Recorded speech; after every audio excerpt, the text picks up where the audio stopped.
Welcome into the FutureSox RoundUp. My name is Elijah Evans, joined as always by my co-host Dylan Barnas. We are back. I'm fired up today. We're feeling good. It's a good time of year. We're rolling into the heat of the baseball season right now. This is when it gets real. I think when you turn the corner into July is about when baseball season starts to feel like it's really building up.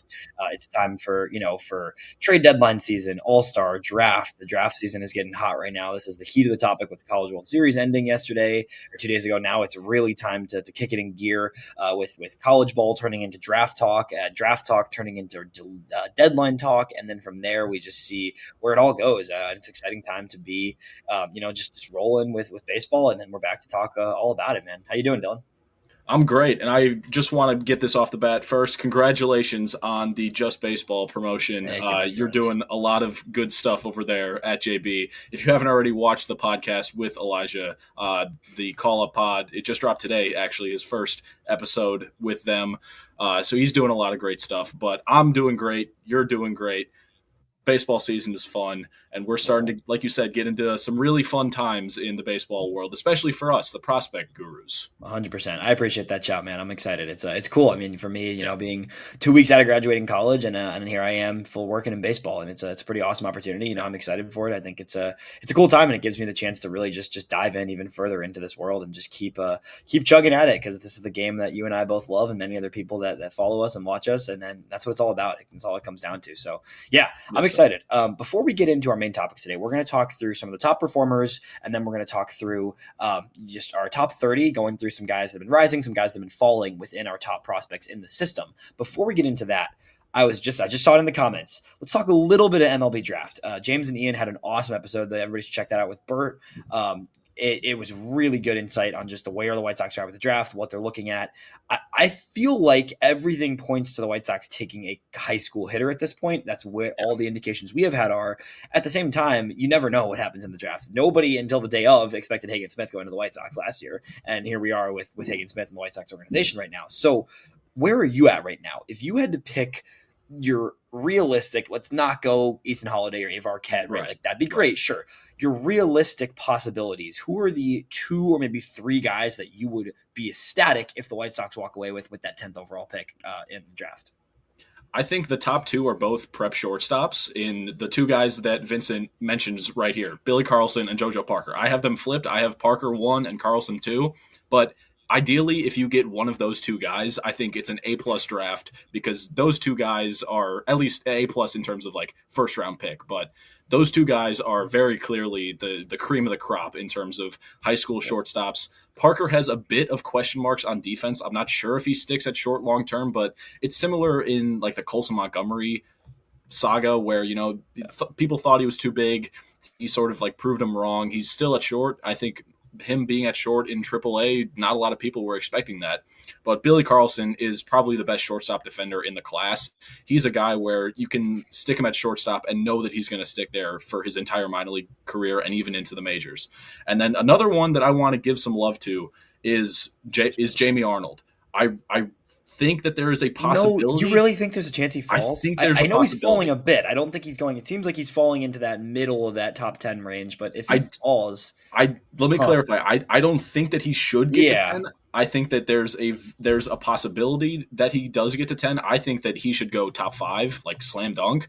But we know how weird the draft is, and especially the teams that are picking above 10, they tend to do some weird things. I could see them taking an underslot guy, and he ends up falling to 10. So I'm not saying that it's going to happen. I'm just saying it's a possibility.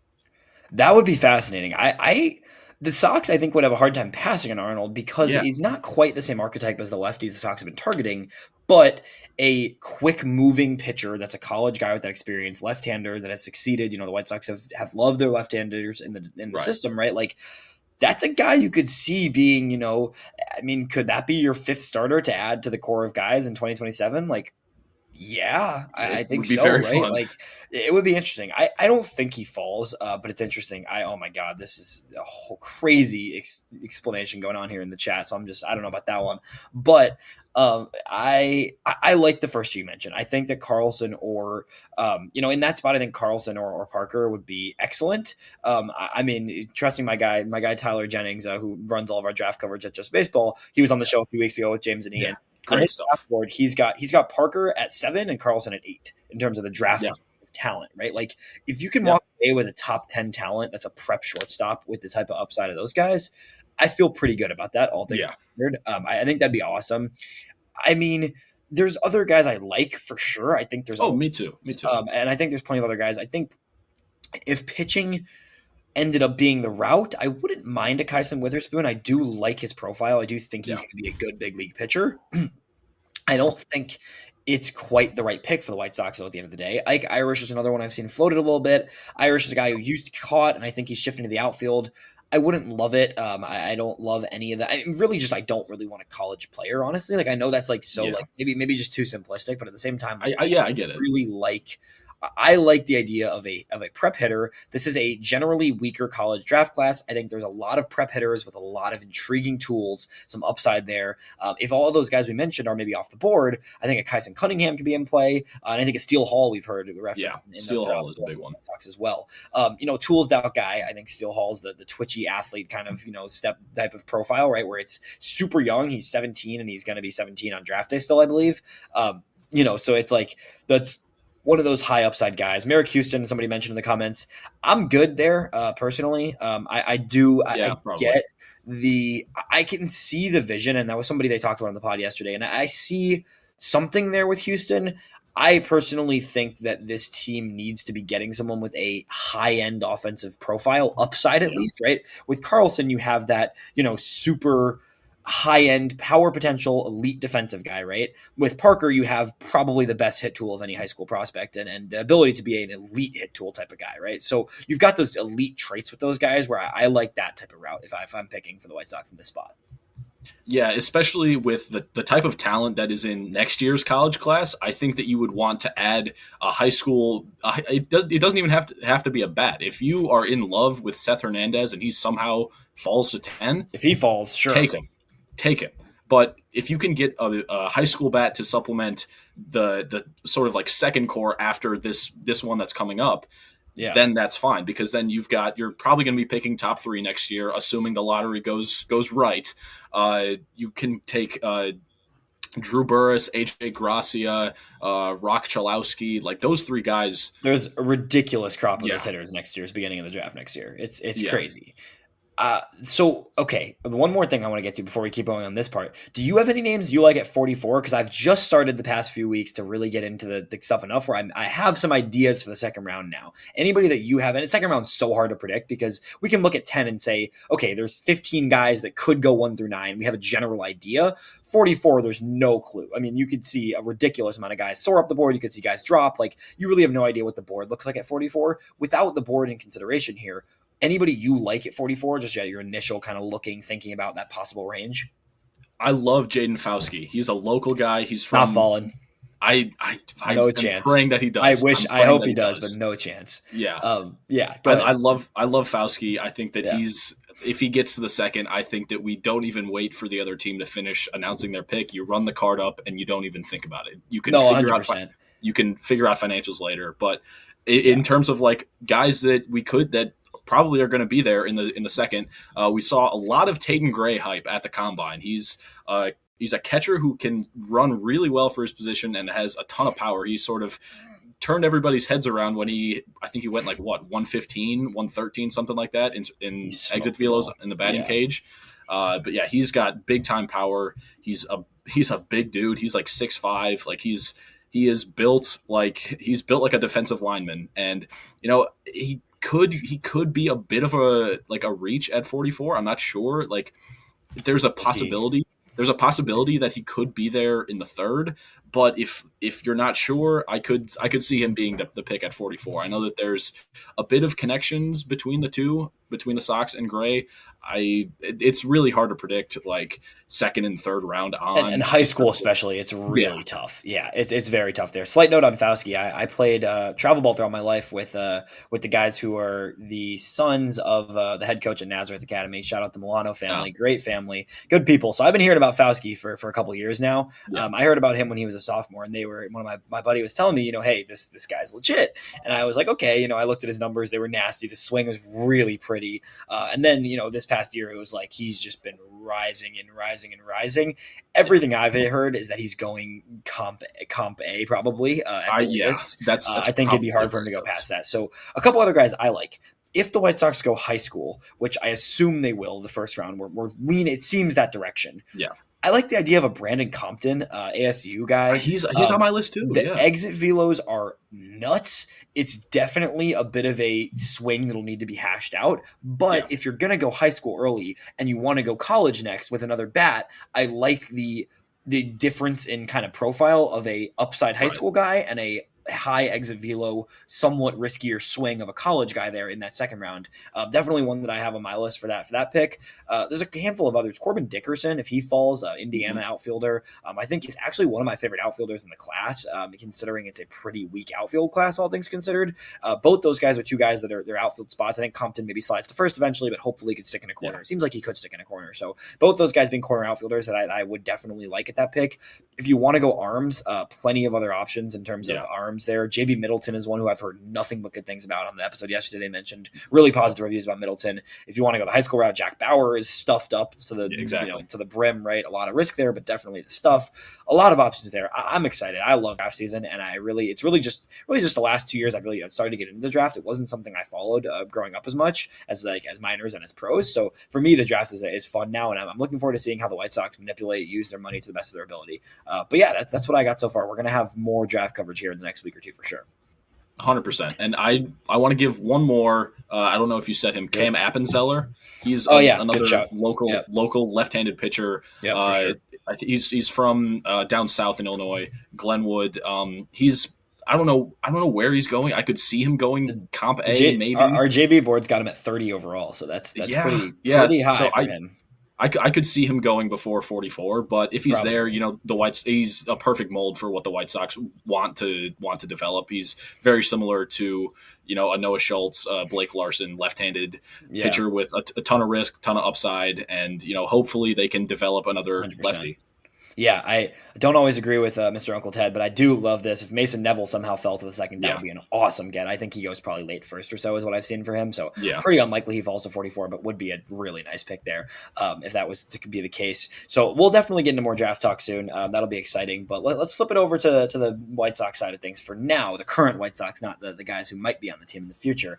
Let's talk through some top performers, and then we'll get into our top 30 discussion because I'm excited to talk to you about top 30 because we see a lot of things eye to eye, but we've also got some differences in the way we rank guys right now. So I'm excited to get into that. But top performers lately, starting in Charlotte, what are we doing with Brooks Baldwin in AAA, man? Can somebody explain this to me? If somebody's got an answer in the comments, I don't know if Dylan's got an answer. Like, what is Brooks Baldwin doing in Charlotte? I just don't get it. I mean, this is his past 8 games in Charlotte, hitting 448 with a 1460 OPS, 4 homers. He's not striking out. He's walking.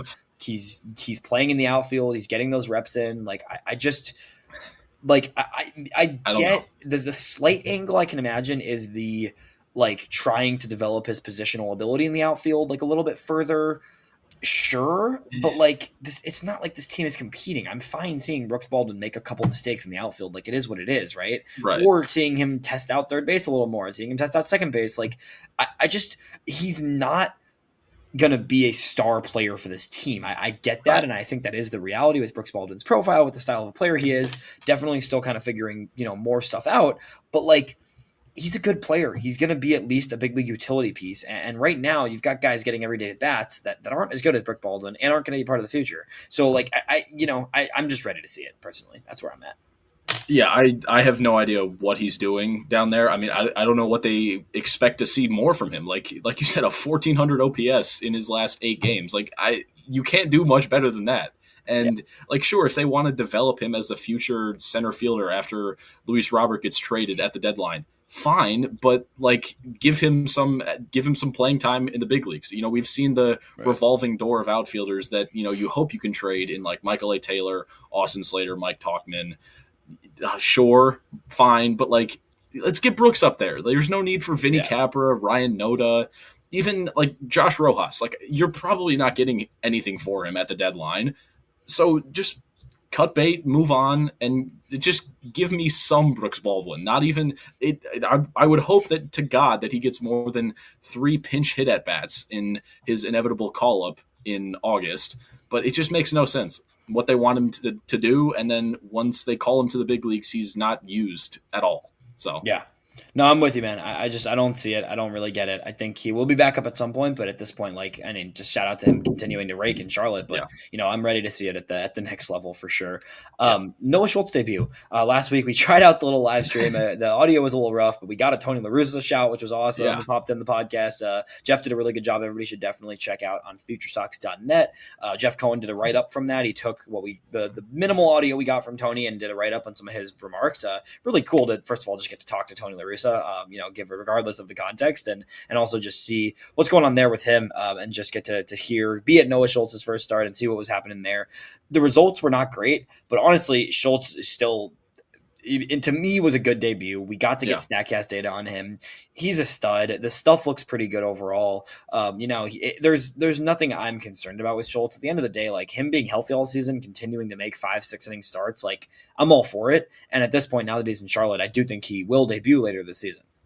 Yeah, I think that there wasn't anything that I saw in his AAA debut that we didn't see in AA the entire year. Because the zone was a bit wide at times, but it's umpires make mistakes, and even now with the ABS system that he has in AAA, I think that's going to benefit him, because we saw more often than not he was getting squeezed by AA umpires.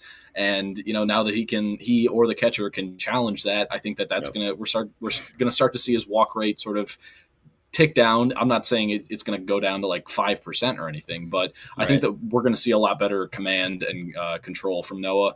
And then eventually, once he adds that cutter back in, I think we're going to start to see him really boost the strikeout numbers, because that's a big bridge pitch from his sinker to his slider curveball. StatCast was tagging it as a curveball.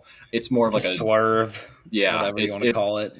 Yeah, whatever it is, the breaking ball that he has, the cutter is gonna be able to blend those two pitches together and just make both perform a tick better. Yeah, I'm curious to see what happens with the cutter, because Bannister had a really good analysis on kind of why they had diverted from it a little bit, and now you see him getting up to AAA and still not throwing it. So I'm curious if that'll get added back in the mix. One positive note is the changeup looked pretty good. I actually thought the changeup, metrically and just visually watching it in that Charlotte debut, looked pretty solid from Schultz. And he didn't throw it a ton. I think he threw it 8 times maybe in that game, but getting to mix that in and starting to see more of that and see how that plays up at the AAA level is going to be interesting, because I do think as Schultz gets, continues to develop, that pitch needs to be at least a change of pace pitch. It doesn't need to be a frequent usage pitch, but it needs to be something he can trust to change the pace a little bit for guys. Right. And, he's never going to be somebody like Seth Lugo, where he's got 9 different pitches and, he can move the ball however he wants. Right. But his sinker breaking ball combo is good enough, but then having that changeup off of that to sort of look like a sinker, and then it's in the back of your mind saying it's 2 strikes. He's gonna throw me a breaking ball. He's got a changeup in his bag too. So it's definitely good to see the development of that pitch, because it wasn't really there when he got drafted, and I think he was mainly sinker breaking ball. Yeah, this is a question from Adrian, our guy who does some great coverage for us at FutureSox, on if Schultz is a candidate to try a new pitch. I don't really think he needs to. Where I'm at with him is he's got this. There could be one, but from his archetype, the sinker breaking ball is going to be there, right? You can reincorporate the cutter at times. You've got the changeups coming along, and then he does have a four seam that he'll rip off sometimes to try and beat guys high in the zone, right? So I think his arsenal is fine. I just think it's going to be a continual effort to sequence and to adjust to the hitting level for Schultz, where he can really maximize his stuff by sequencing and adjusting the way that he uses it. But I think the stuff is good. I think we're going to start to see some really solid starts from him. And at the end of the day, the numbers for him this season are not as important as his health and his innings buildup and his arm just getting back to its best place possible. I think Noah Schultz is going to be good. I think he'll debut later. I think he'll debut in September. I think he'll get whether it's, the bullpen thing for a handful or a month, or whether it's 4 starts, right? It could be either direction. I think I could see it going either way, but the plan is for Noah Schultz to be in the White Sox rotation in 2026, and that is very clear by everything that has been done and said over the past year and a half. That's been the plan, in my opinion, for a year now, right? I think since he got up to Birmingham last year and looked amazing, the plan then became how do we course him out to have him in Chicago in 2026 and be a rotation-capable piece in Chicago? It's not just let's get Noah to the big leagues. It's let's get Noah to the big leagues in our rotation in 2026. Like that is the Right. aim here. So everything that's done here in the next few months is about that eventual aim with Schultz. Yeah, it's not going to be like a Grant Taylor situation where they're monitoring his innings, but he's also not good. He's also too good for the level. So then he's like, okay, I'm going to be wasting bullets in Right. AAA or AA. So you have to bring him up. Like, no, Noah Schultz is a starter, and he's been stretched out. He pitched into the sixth inning for, I think it was like the third time in his minor league career on Thursday in his AAA debut. So like he's going to be a starter, and it's just a matter of time before we see him in the rotation, whether it be in September or whether it be in March of next year. Like we are going to see him in the rotation in less than a year. Yeah, 100%. Let's get on to Birmingham. Some fun pitching in Birmingham, man. There's definitely some fun pitching in Birmingham the past couple of weeks. We've got a number of guys. We'll start with Tanner McDougal, and we're going to talk about him a little later this episode as well. We're going to get to that.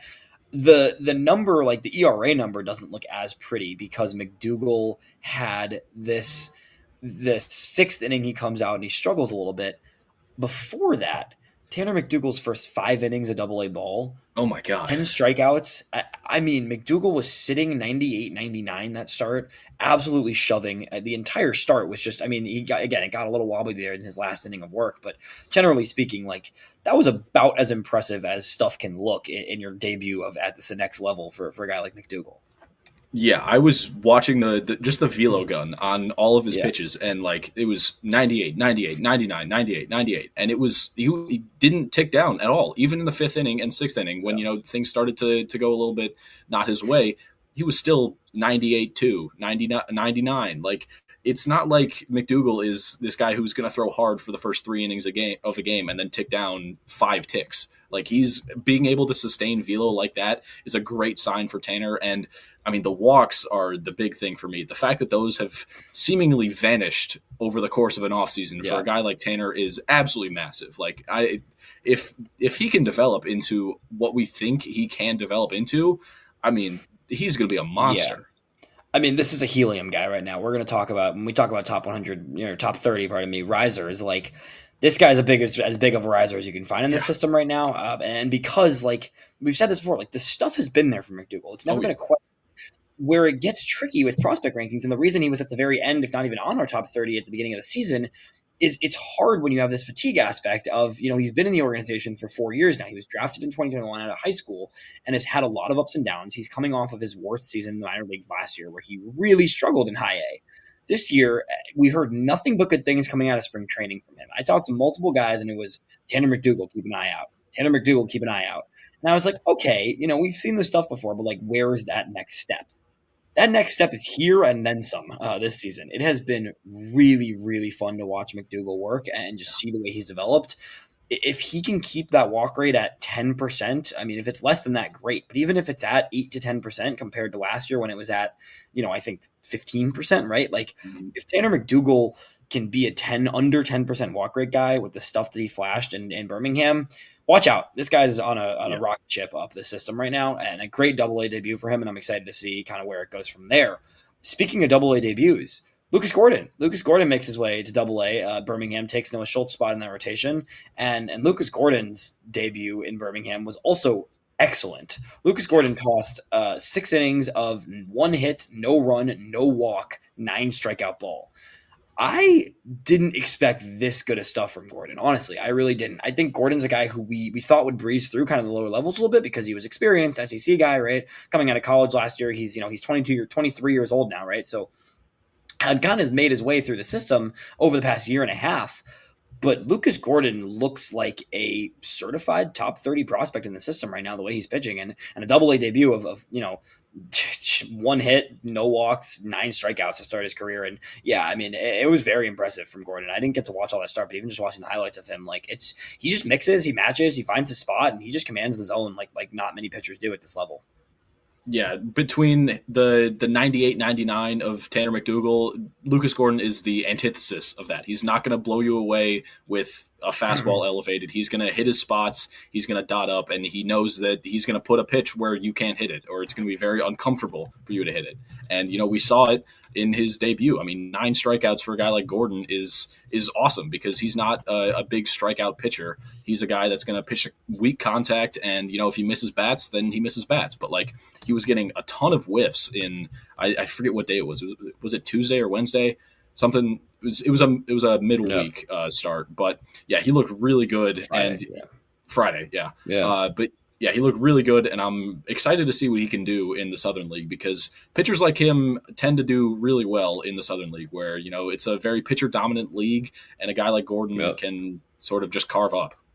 Yeah, I mean, it was just good. It was just dotted stuff. Outside corner, he loves against right-handers. Just finds a way to mix and match as well as he can. And it was just very good stuff from Gordon in his first start. So, a guy that I really hasn't been super on the radar in terms of prospect pedigree. And it continues to just get better and better this season. So, very awesome 2 AA debuts from McDougal and Gordon this past week. And that makes that Birmingham rotation that much more exciting to watch. Now with Schultz being in Charlotte, of course, there's 2 guys now in that rotation now that we're going to be keeping an eye on. And a couple other guys to shout in that Birmingham rotation. Don't have to spend too much time on them, but Shane Murphy continues to just get outs. Yeah. Shane Murphy can be in Charlotte for all I care. I think it's cool. I'd like to see him in Charlotte. 24-year-old guy, being a 2022 draft pick. I would love to see what Shane Murphy looks like at the next level, just to keep seeing how it progresses for him.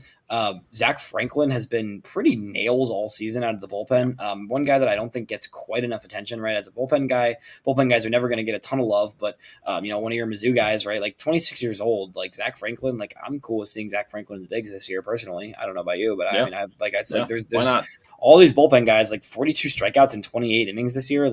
I'm good with that. Zach Franklin's last. I mean, take a shot on this. I saw this and I was like, okay, this kind of perked my notice a little bit. Zach Franklin's last 4 1/3 innings, his last 4 outings. How many strikeouts? 4 1/3 innings. So 4 1/3, that's 13 possible strikeouts. I'm going to go 8. 11. Oh, boy. 11 of Franklin's last 13 outs recorded have been strikeouts, and only 2 walks in that span. The guy's just continuing to shove at that level. He's been doing it all season. I mean, he's got an under a 2 ERA in AA this year. Zach Franklin should be in Chicago or Charlotte ASAP for sure. So another guy to shout out there in that pitching staff in general. Just a very solid pitching staff. There's guys up and down in Birmingham that are pretty fun to watch right now. We'll head over to Winston, though. When I was watching Tanner McDougal start, I was also watching Christian Oppor start, which was That's awesome. Exactly what I was doing. Christian Oppor, I mean, that's just I hope they stay on the same days right now, which they maybe will. That's just awesome White Sox baseball, beautiful pitchingness for me. I mean, I love, there's nothing better than 2 guys, stud pitchers at the same time, just being able to watch those guys work. Opper's finding his groove now in Winston. He's he's still going to take him some time, right? You got to remember, this guy pitched in the complex league and only threw 40 something innings last year. And now this year is already at, he's already at 41 innings on the season between Kannapolis, and he gets the bump to Winston after just 8 starts in Kannapolis or whatever. It's going to take a little time, but generally speaking, he's starting to find his himself and who he is as a pitcher at the next level now. And the stuff is still there. It looks good. The breaking ball was really good this week. And I think that Oppor, another solid game and on Winston, where he'll finish out the year there. And I'm really excited to just see him keep working. Yeah, he looked really good. I don't think that if you told me a year ago that Christian Oppor would be pitching in Winston-Salem and pitching well in Winston, I would not have believed you because, I mean, he didn't really look that great. And the fact that he spent his entire first full season in the complex league. And, here we are less than a year later, and he's, I don't want to say dominating, but he's doing pretty well for a 20-year-old in high A right now. Yeah, for sure, man. I agree. I think it's fun to see. I think he's going to be a guy that, we're going to talk about in this top 100 talk real quick, but he's been great. Winston, not a ton of other guys to mention there. Fox has been good lately. Franklin Arias put together a couple nice starts this past week. Offensively, the last 15 days, it's Braden's been picking it back up. It's been nice to see that from him. Antonacci's been excellent as always. It's a guy who I mentioned him. I got to talk about him a little on the call up, which was fun. Gave him a little shout there because Sam Antonacci Antonacci remains the most underrated hitter in the system, in my opinion, and has been. Yeah. And we're not underrated anymore, maybe because of how much we talk about him, but definitely still a guy that to keep an eye on there. In Kannapolis, let's take a quick look in Canny. A couple guys. I think the biggest one of note in the past week or two is George Walkow, who's been really turning it up. I mean, looking at his slowed down a bit the past 2 days, but 9 hits in his past 9 games. 3 home runs in that span. 6 walks in that time frame. Like Walkow is really starting to show himself and show the developments he's made. And the start of the season was slow. Like he's 19 till the offseason. He's not even 19 till this coming January. Like there's a lot of time for Walkow to keep being the player that we think he can be. And it's nice to see those developments starting to show off for him in the past couple of weeks.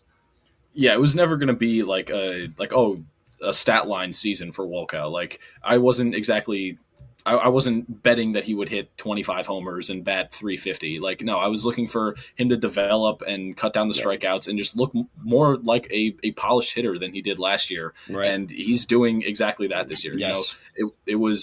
It was rough at the start of the season, like you said, but there was a lot of underlying stuff that he was getting pretty unlucky. Like the strikeout rate was the lowest it had ever been in that size sample for Walkow. And now he's finally starting to get some luck on his side, and we're seeing him win Carolina Player of the Week and having monster weeks where he only strikes out 3 times and hits 3 homers. Like it's starting to come 100%. Together for Walkout, and if he can keep doing this, man, it's going to be really fun to watch him go up the system.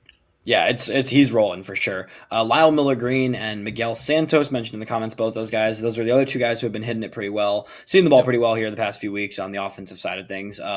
LMG should be in Winston. I don't know why he's not. He's 25, 24 years old. Like I'm good to see LMG in Winston. He's hitting really well. Like the past 2 weeks, it's an 841 OPS. A couple homers, a couple doubles.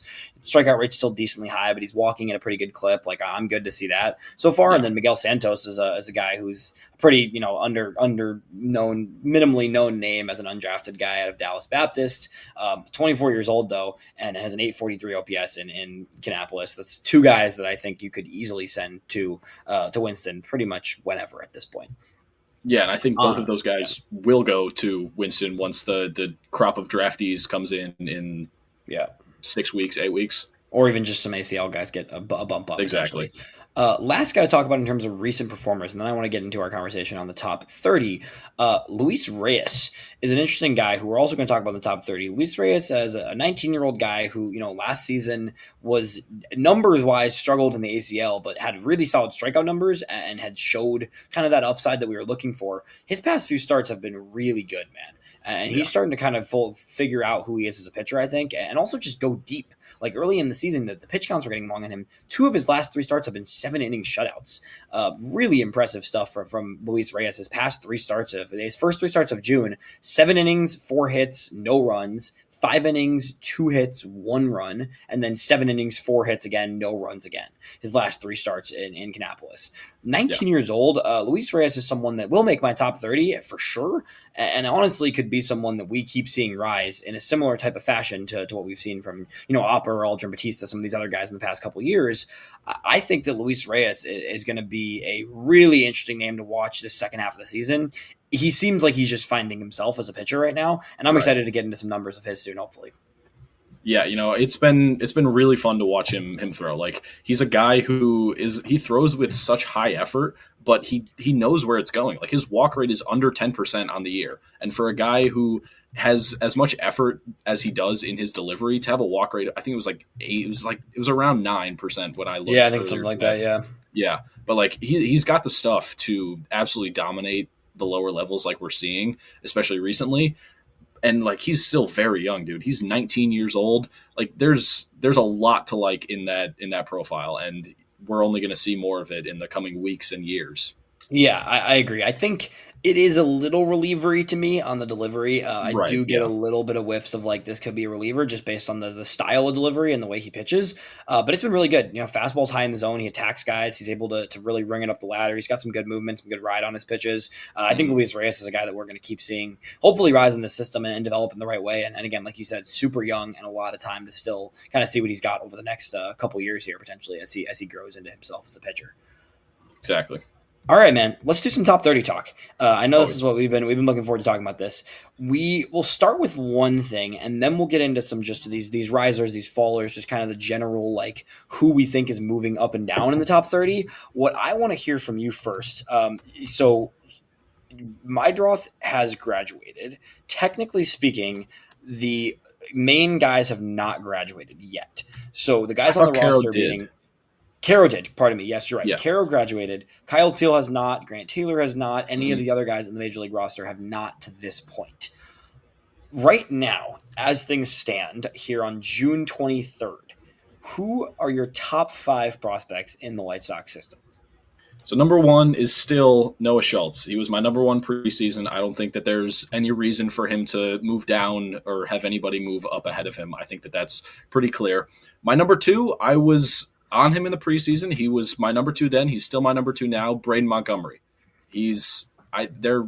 I've seen exactly what I thought I was going to see with Braden Montgomery this year, and I still believe in his sky high ceiling. I think that he could be up in the big leagues in 2026, and I wouldn't bat an eye. Number three was also my three preseason, Kyle Teal. I think that once I no, I can't remember if I had Caro 4 or if I had Caro 5. I know that I had them very, very near each Yeah. other, but if for me it was like I just liked Teal's experience a little bit more. I think that he's older, but I think that he's got a little bit more polish behind the plate, and we're seeing that now. He's catching a lot more than Caro for whatever reason. Hmm. But yeah, I think that that seemed pretty self-explanatory.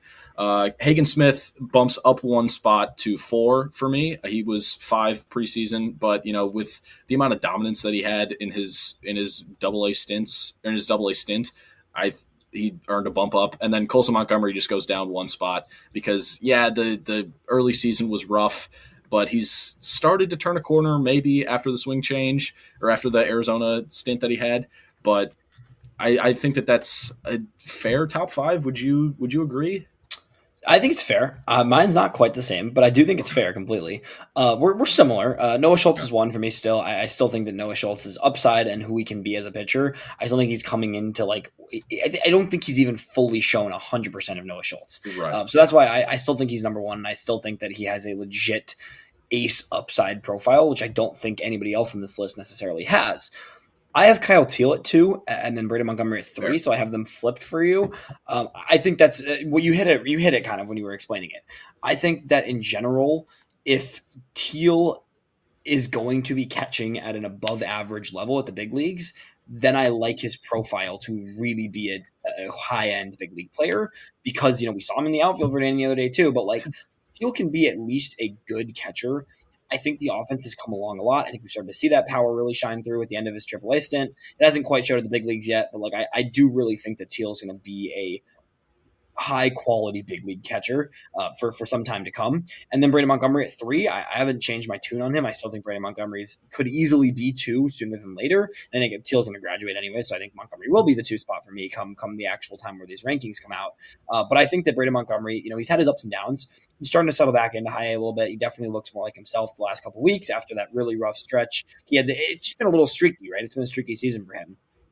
But I do still think that's a starting outfielder of the future, the right fielder of the future for the White Sox, and someone who I think we're gonna be talking about a lot when he has those weeks and those stretches where he just catches fire, and he's gonna be that guy. I think there's gonna be times where we get a week or two from Brandon Montgomery where we're like, man, this is a top 20 prospect in baseball, and there's also gonna be weeks where it's like, okay, this guy looks really bad at the plate right now.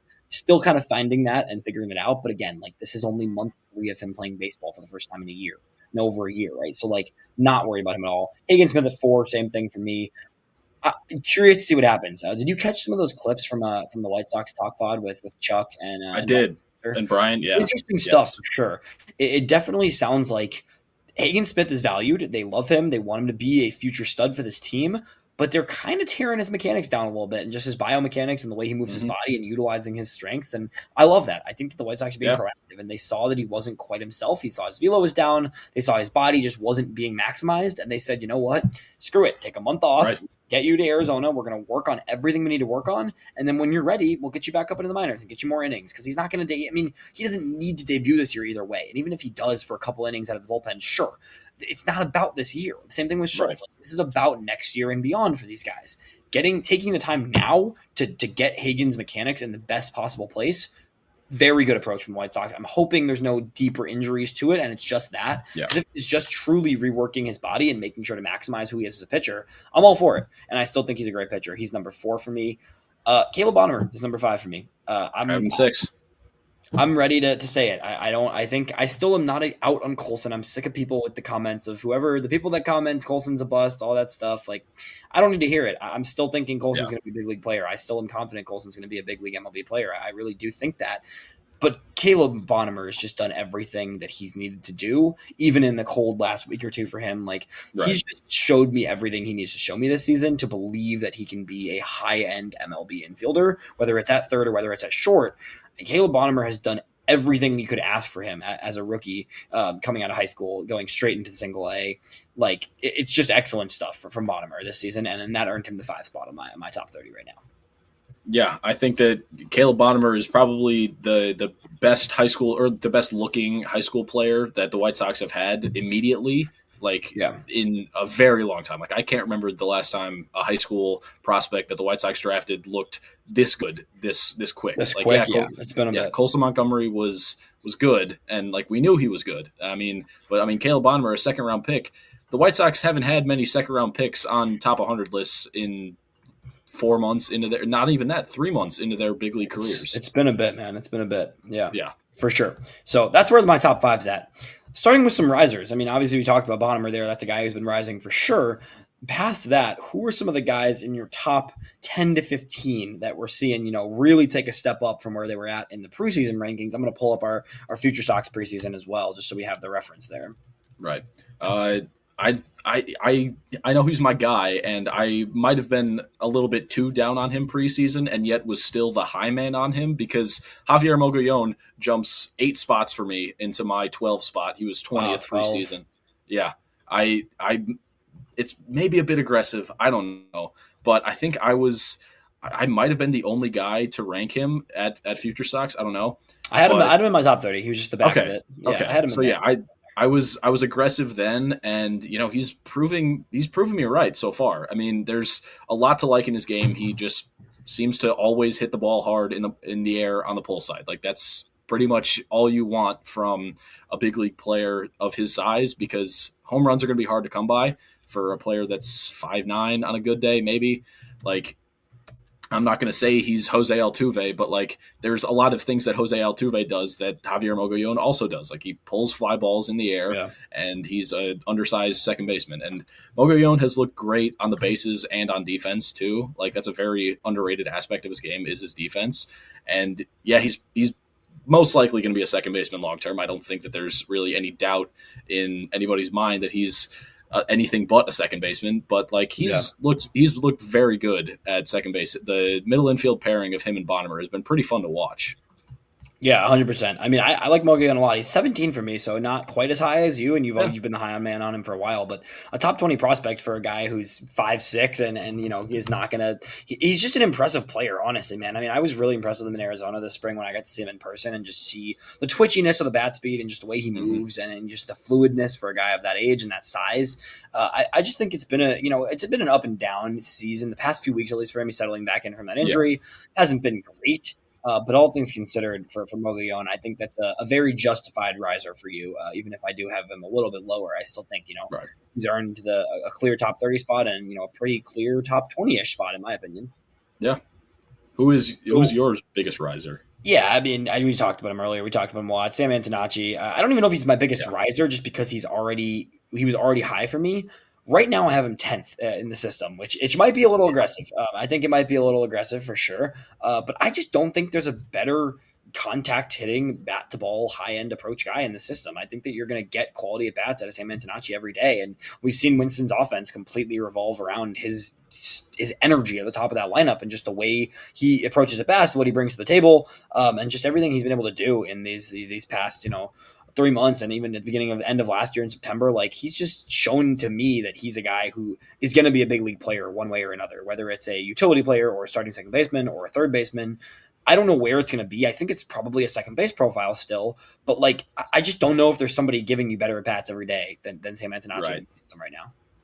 Yeah, he's done nothing but impress me, and I think we were the only two that he saw, like, he got ranked on preseason for FutureSox. So it's been nice to see the White Sox fandom sort of seeing what we saw. Even like the day he got drafted, we were both like, oh, this is a pretty fun profile.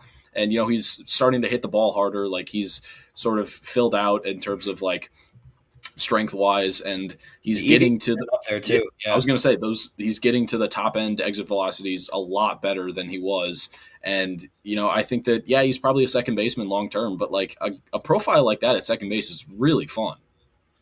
Yeah, 100%. And Arn told me the other day it's 90th percentile exit velo of like 103 right now, which is not elite, right? But like for a guy who's 5'10" and a middle infielder, like you will take that. He had a 107.7 homer or 105.7 homer the other day. Like he's getting into some of that loft, and it's consistent line drives. It's a lead approach, and just been production.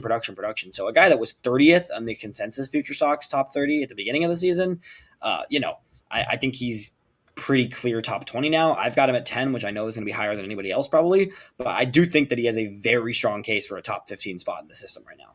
Yeah, 100%. I think that if he's not in the top 20, I would be shocked on like anybody's board, because I just don't think that you can name 20 better prospects than Sam Antonacci right now in the White Sox system. Yeah. And I have him 13, and you could very easily make a case for him higher than that. You have him 10. I would not be shocked if somebody had him like 9. Like it's a very fun profile.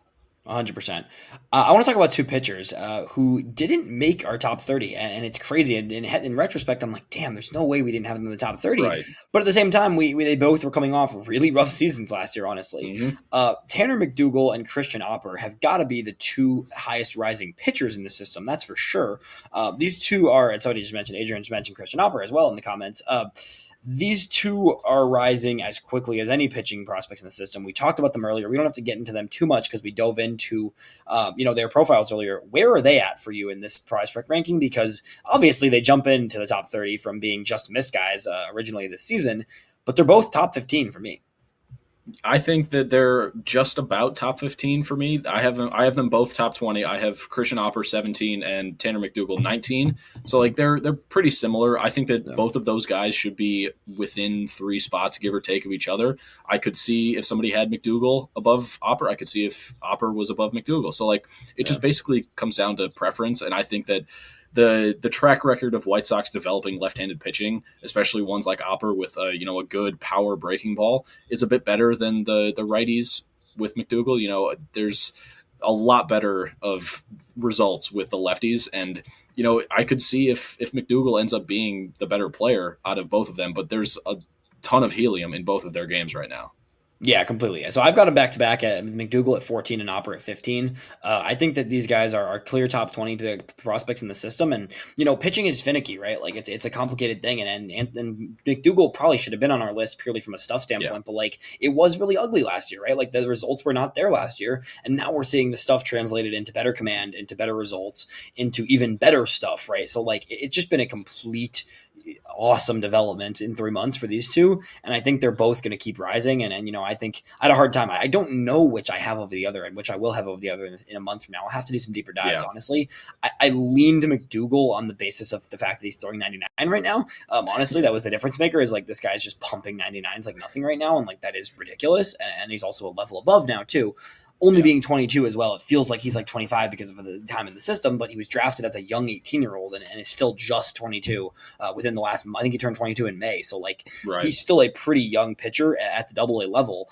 If he's 22 in AA, if he debuts next year at 23 years old, you're talking about a pretty good development track for a high school draft pick who has had his ups and downs, but is in a really good place right now. So McDougal and Oppor being, 14 and 15 for me are definitely the clear risers in the pitching ranks for sure. 100%. Who else in that next kind of, 15 to 20, 25 range is kind of rising up your board? We have talked a lot about Matthias Lacombe, so I'm not going to pick him because I feel like we've said enough about him to where people know about him and know how good he is. So I'm going to go with Eduardo Herrera. He was. It's a good one. Did I steal your answer? I was getting there. I was getting there for sure. Oh, okay. So No, I was getting yeah, there soon. I have him exactly 25 right now, and he did not look Ditto. great in it. Oh my God, we're perfect.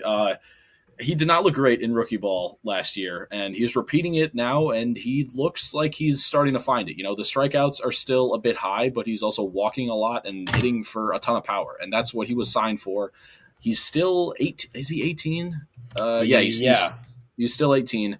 So like, there's still a lot of time left for Herrera, and you know, we're starting to see the international prospects that the White Sox are getting. They're starting to actually develop into something not just organization filler. Yeah, so it's hard for me to rank DSL guys, and he's the only Yeah. one I ranked because there's a couple other guys that have very impressive numbers right now in the Yeah. DSL, but he's the only one I ranked just because he is. The difference for me is like I don't see these guys, like no, we don't see these Right. guys, and that's what makes it tricky. It's like I don't want to rank them sometimes because I don't see them. Like I don't have footage on Eduardo Herrera, what he's doing in the Dominican Summer League right now. What I do know is he signed for $2 million and he's ranked. Exactly. And that's where it's like you just kind of have to give that nod sometimes. If I get the chance to get some data on him at some point, I will definitely relay that information because I'm super curious to see what it looks like for him from a data standpoint. But, you know, the top international signing from last year, turning a corner and putting up great numbers so far in the Dominican League, that's something to take notice of, and that's why I put him in my top 30. I don't know where he's going to end up in my top 30. He could drop a little bit. He might be right at the back end of it, but like at the same time, like I think he's a name to at least keep an eye on. And you mentioned Lacombe. That's another one who I had on my list. Luis Reyes, who we talked about earlier. Luis Reyes or Matthias Lacombe? Which one? Who do you have higher right now? Because I have them stacked with each other right now, back to back. I have Lacombe 3 spots higher. I have Lacombe 20. I have Lacombe 24 and Reyes 27. Okay, so similar point. I have Lacombe at 21 and then Reyes at 22. So I have them back to back right now. Yeah. Just because I think that I'm a pitching guy too in general. So I always kind of give the lean to like pitchers with a bunch of stuff over hitters who are producing at an average level, right? Like I also just think there still is a marginal lack of hitting depth in the system. I think there's a lot of hitters who are, you know, you can look at them and say, okay, best case scenario, they're a bench bat, right? Like there's a lot of those profiles, I think, still where it's like I look at them as a hitter and I'm like, okay, this is maybe a bench piece for a big league team and probably more of a AAA guy and, you know, quad A guy potentially, right? Like if they get there, right? So that's why I give the lean to guys with stuff of Lacombe and of Reyes, right, over a couple of the hitters in the system. A few other risers I'm just looking at. Herrera you took for sure. Galaney debut on your top 30? Yes, he does. He debuts at 26, so right in between. Wow, okay, man, we're on a heater here with 26. Yeah, but 26 for me as well with Galaney. I mean, he deserves a spot, I think. I think at some point you have to value production, and as much as he's an older guy, it's production, but it's also solid, interesting traits, right? It's powerful traits, but it's a plate approach. It's a balance, right? He plays first, but he can play some third. You know, he's bounced around. Like I think it's just he's done enough this year to earn at least a back of the top 30 spot. Yeah, I don't think that he's not going to be in anybody's top 20 in terms of like realistically he's probably back end of the top 30 just because of his age. Sure. But like he's producing at a very, very good level, especially for AA where it's a pitcher dominant league. We've said it a bunch, but like Ryan Galaney is hitting really well for AA, and he's not striking out a ton, which is something that we saw a lot from Tim Elko when he was having his rise through the minors. But Galaney is not doing that at all. And I think he could be a very similar archetype to Elko where, you know, hits well in the minors and the organization just like, well, we have to give him a shot because there's nowhere left to put him. So, yep.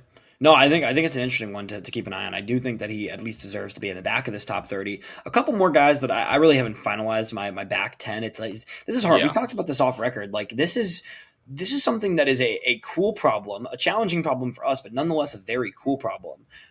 There's about 20 to 30 guys that I think could slot into that back 10 of this list, right? And that's a cool thing from an organizational standpoint.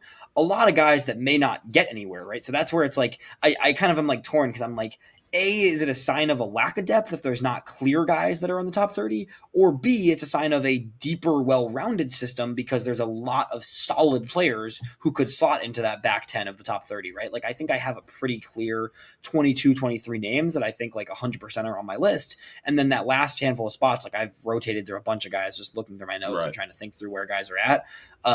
there's a couple questions I just want to go through here, and then I got a few more guys in the back of my top 30 to mention. But Jacob Gonzalez, where you got Jacob Gonzalez? Because he moved up a little for me because I had him pretty low at the beginning of the season, and I think he has shown some signs of improvement, especially the past month or so in Birmingham. I have him 13, so still he dropped a couple spots from where I was at preseason with him, but like he's looking a little bit better in terms of like being able to tap into a bit more power. Like the home runs aren't there yet, but like he's consistently hitting extra bases.